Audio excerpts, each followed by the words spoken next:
Nebojte se vibrování, nyní si ukážeme pro vibrování 5 řad.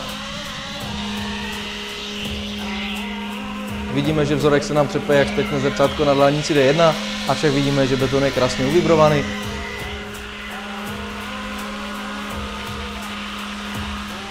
Vibrujeme všech 5 řad najednou.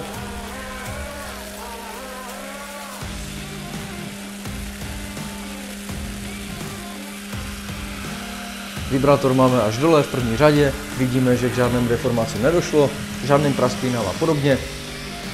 Pokud máte stále obavy, mám pro vás 2 doporučení. Tím prvním je zvolit vibrátory menších rozměrů a tím druhým, že musíte být citliví, pečliví a odvážní.